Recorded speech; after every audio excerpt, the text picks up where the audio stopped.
তো হ্যালো বন্ধুরা, তো আবার একটা নতুন ভিডিও নিয়ে চলে আসলাম তোমাদের সামনে। তো এই ভিডিওতে আলোচনা করতে চলেছি ইস্ট বেঙ্গল ক্লাবকে নিয়ে। তো ইস্ট বেঙ্গলের একজন সেরা প্লেয়ারকে দলে নিতে চাইছে আইএসএল এর দুটো ক্লাব। তো কোন সেরা প্লেয়ারকে দলে নিতে চাইছে ইস্ট বেঙ্গলের, তো তোমাদেরকে এই ভিডিওতে বলবো। তো ভিডিওটা কিন্তু গুরুত্বপূর্ণ হতে চলেছে, তো পুরো ভিডিও দেখার জন্য কিন্তু অনুরোধ রইল তোমাদের কাছে। আর ভিডিও ভালো লাগলে অবশ্যই একটা লাইক করে চ্যানেলটাকে সাবস্ক্রাইব করে দিও ইস্ট বেঙ্গলের সমস্ত রকম আপডেট পাওয়ার জন্য। তো ইস্ট বেঙ্গল যদি নেক্সট ম্যাচ নিয়ে আলোচনা করি, তো নেক্সট ম্যাচ যেটা রয়েছে ইস্ট বেঙ্গলের, তো সেই ম্যাচটা কিন্তু মুম্বাই সিটি এফসির সঙ্গে রয়েছে। তো সেই ম্যাচটা হবে 31শে জানুয়ারি। খেলাটা শুরু হবে সন্ধ্যা 7:30টার সময়। তো ইস্ট বেঙ্গলের এটা কিন্তু অ্যাওয়ে ম্যাচ, তো মুম্বাই সিটি এফসির কিন্তু হোম ম্যাচ। তো ইস্ট বেঙ্গলের সেরা 3জন প্লেয়ার মুম্বাই সিটি এফসির বিরুদ্ধে কিন্তু খেলতে পারবে না। তো কোন 3জন প্লেয়ার, তো তোমাদেরকে এই ভিডিওতে বলবো। তো প্রথমে যে প্লেয়ারটার কথা বলবো তোমাদেরকে, তো সেই প্লেয়ারটা হলো হিজাজি মাহের। তো হিজাজি মাহেরকে তো তোমরা সকলেই চিনো, তো যথেষ্ট ভালো মানের কিন্তু ডিফেন্ডার। তো হিজাজি কিন্তু অনুশীলন করার সময় কিন্তু হাঁটুতে কিন্তু চোট পেয়েছে, তো তোমরা সকলে জানো। তো তার চোটটা কিন্তু গুরুতর চোট। তো হিজাজি কিন্তু ইস্ট বেঙ্গল টিম থেকে 2 থেকে 3 মাসের জন্য কিন্তু টিম থেকে ছিটকে গেছে। তো তোমরা সকলে জানো, তো মুম্বাই ম্যাচে হিজাজি মাহেরকে কিন্তু আমরা দেখতে পারবো না। তো ইস্ট বেঙ্গলের জন্য এটা কিন্তু একটা দুঃসংবাদ, তো তোমরা বলতেই পারো। তো হিজাজি যথেষ্ট ভালো মানের প্লেয়ার। তো আগের ম্যাচে, তো কেবিএফসি ম্যাচে কিন্তু দুর্দান্ত কিন্তু খেলেছে ডিফেন্সে, তো গোলও কিন্তু করেছে হিজাজি মাহের। তো তার হাঁটুর চোটটা কিন্তু গুরুতর চোট, কোচ অস্কার বর্জন জানিয়েছে। তো টিম থেকে কিন্তু ছিটকে গেল হিজাজি মাহের। 2 নম্বরে যে প্লেয়ারটার কথা বলবো তোমাদেরকে, তো সেই প্লেয়ারটা হলো ক্লেটন সিলভা। তো ক্লেটন সিলভাকে তো তোমরা সকলেই জানো। তো ক্লেটন সিলভার পুরনো জায়গায় কিন্তু আবারও কিন্তু ইনজুরি হয়েছে। তো ক্লেটন সিলভারও ইনজুরিটা কিন্তু গুরুতর ইনজুরি, কোচ অস্কার বর্জন জানিয়েছে। তো এই দুই প্লেয়ার হিজাজি এবং ক্লেটন, তারা কিন্তু মুম্বাই ম্যাচে খেলবে না, দুই বিদেশি প্লেয়ার। তো তারা কিন্তু টিম থেকে কিন্তু ছিটকে গেল 2 থেকে 3 মাসের জন্য। কবে মাঠে ফেরে, তো এখন এটাই দেখার বিষয়। তো মাঠে ফিরতে ফিরতে কিন্তু অনেক দিন সময় লাগবে এই দুই বিদেশি প্লেয়ারের। তো এটা কিন্তু ইস্ট বেঙ্গল সমর্থকদের জন্য একটা দুঃখের সংবাদ, তো তোমরা বলতেই পারো। তো টিমটার অবস্থা একদমই কিন্তু খারাপ ভাই এই মুহূর্তে। অনেক প্লেয়ার ইনজুরির জন্য ছিটকে গেছে। মোহাম্মদ রাকিব, প্রবাদ লাকড়া, সাউল ক্রেসপো, মাদি তালাল। তো এবার ইনজুরি হলো দুই প্লেয়ারের, দুই বিদেশির, হিজাজির এবং ক্লেটনের। তো তোমরা বুঝতেই পারছো টিমটার অবস্থা একদমই খারাপ। তো টিমটার মধ্যে কিন্তু কাঠ সমস্যাও রয়েছে। তো এই ম্যাচে ইস্ট বেঙ্গলের সেরা প্লেয়ার, তো সেই প্লেয়ারটা হলো জ্যাকসন সিং।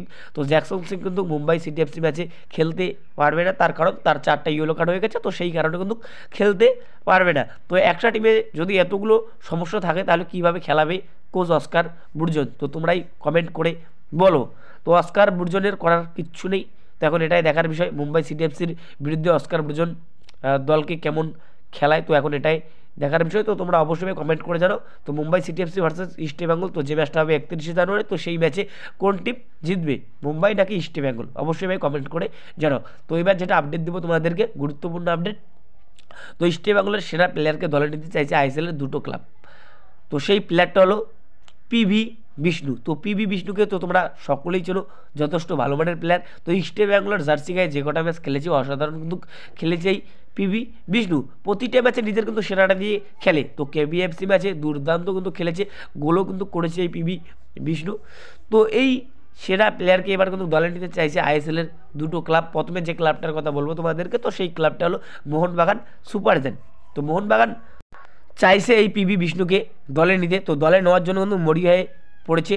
তো এরকমই কিন্তু আপডেট পাওয়া যাচ্ছে। তো ইস্ট বেঙ্গলকে কিন্তু ট্রান্সফার ফ্রি দেওয়ার জন্য কিন্তু রাজি মোহনবাগান সুপার জায়ান্ট। তো ট্রান্সফার ফ্রি দিয়ে পিভি বিষ্ণুকে কিন্তু দলে নিতে চাইছে মোহনবাগান সুপার জায়ান্ট। তো এরকমই কিন্তু আপডেট পাওয়া যাচ্ছে এই মুহূর্তে। তো 2 নম্বরে যে ক্লাবটার কথা বলবো তোমাদেরকে, তো সেই ক্লাবটা কিন্তু আগেও কিন্তু দলে নিতে চেয়েছিল এই পিভি বিষ্ণুকে। তো সেই ক্লাবটা হলো মুম্বাই সিটি এফসি।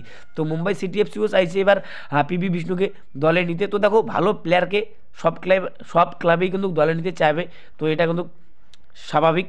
তো আইএসএলের দুটো ক্লাব এই পিভি বিষ্ণুর দিকে কিন্তু নজর রেখেছে। তো দলে নিতে চাইছে এই দুই ক্লাব, মুম্বাই সিটি এফসি এবং মোহনবাগান সুপার জায়ান্ট। এই দুই ক্লাব কিন্তু ইস্ট বেঙ্গলকে কিন্তু ট্রান্সফার ফ্রি দেওয়ার জন্য কিন্তু রাজি ভাই। তো ট্রান্সফার ফ্রি দিয়ে দলে নিতে চাইছে এই দুই ক্লাব, মোহনবাগান এবং মুম্বাই সিটি এফসি। তো দেখো ভালো প্লেয়ারের দিকে নজর থাকবে সব টিমের, এটা কিন্তু স্বাভাবিক। তো ইস্ট বেঙ্গলের উচিত পিবি বিষ্ণুর সঙ্গে আরও একটা বছরের কিন্তু কন্ট্রাক্ট বাড়ানো কিন্তু উচিত। তো যথেষ্ট ভালো মানের প্লেয়ার পিবি বিষ্ণু, তো পিবি বিষ্ণুর সঙ্গে কিন্তু কন্ট্রাক্ট কিন্তু বাড়ানো উচিত ইস্ট বেঙ্গলের ম্যানেজমেন্টের। তো তোমাদের মতে অবশ্যই ভাই কমেন্ট করে জানো, এই পিবি বিষ্ণুর সঙ্গে কন্ট্রাক্ট বাড়ালে ভালো হবে নাকি না বাড়ালে ভালো হবে, অবশ্যই ভাই কমেন্ট করে জানো। তো এই প্লেয়ারের সঙ্গে কিন্তু ইস্ট বেঙ্গলের 2026 সাল পর্যন্ত কিন্তু কন্ট্রাক্ট রয়েছে।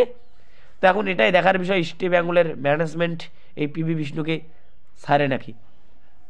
তো ছাড়লে কিন্তু ভালো হবে না, তো তোমরা বলতেই পারো। ভালো প্লেয়ারকে যদি ছেড়ে দেয় তাহলে কিন্তু ইস্ট বেঙ্গল এই পিবি বিষ্ণুর মতন প্লেয়ার কিন্তু আর পাবে না। তো পিবি বিষ্ণু যথেষ্ট ভালো প্লেয়ার, যথেষ্ট ভালো খেলছে আইএসএলে। তো এই ভিডিওতে এতটুকুই বলার ছিল। তো যদি ভিডিওটা ভালো লাগে অবশ্যই একটা লাইক করে চ্যানেলটাকে সাবস্ক্রাইব করে দিও ইস্ট বেঙ্গলের সমস্ত রকম আপডেট পাওয়ার জন্য। তো দেখা হচ্ছে পরবর্তী ভিডিওতে।